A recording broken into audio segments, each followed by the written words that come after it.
உத்தரப்பிரதேசத்தில் 11ஆம் வகுப்பு மாணவனை கடத்தி தலையை துண்டித்து நரபலி கொடுக்கப்பட்ட சம்பவம் குலை நடுங்க வைத்துள்ளது.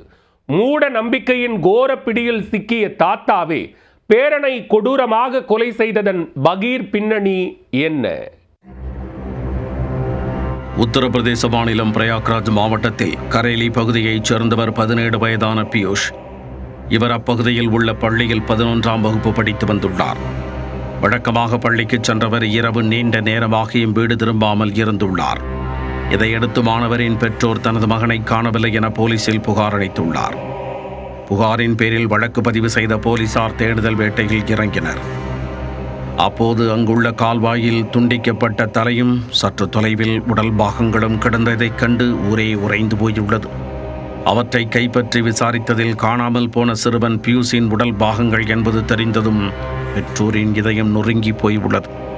பின்னர் விசாரணையை தீவிரப்படுத்தியதில் உடல் பாகங்களை துணியில் எடுத்து வந்து கால்வாயில் வீசியது அதே பகுதியைச் சேர்ந்த 58 வயதான ஷரண் சிங் என்பது கண்டுபிடிக்கப்பட்டது. விசாரணையில் அவர் கொலை செய்யப்பட்ட சிறுவன் பியூஷின் தாத்தாவின் உடன் பிறந்த தம்பி என்பது தெரிய வந்தது. சின்ன தாத்தா முறை கொண்ட ஷரண் சிங்கை பிடித்து விசாரித்ததில் அதிர்ச்சியூட்டும் தகவல் வெளியானது.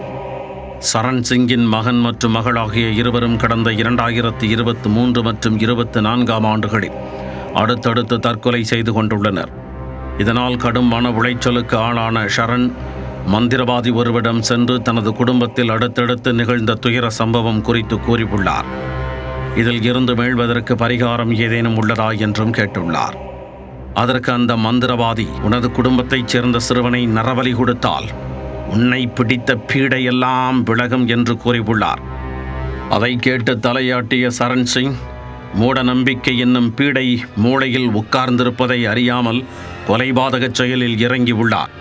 இதையடுத்து பள்ளிக்கு சென்ற சிறுவன் பியூஷை கடத்தி தலையை துண்டித்து நரபலி கொடுத்ததாக அதிர்ச்சி வாக்குமூலம் அளித்துள்ளார். அத்துடன் உடல் பாகங்களையும் துண்டு துண்டாக வெட்டி வீசியதாக கூறியதை கேட்டு போலீசாரை ஆடிப்போய் உள்ளனர். தொடர்ந்து சரண் சிங்கை கைது செய்து போலீசார் தொடர் விசாரணை மேற்கொண்டு வருகின்றனர்.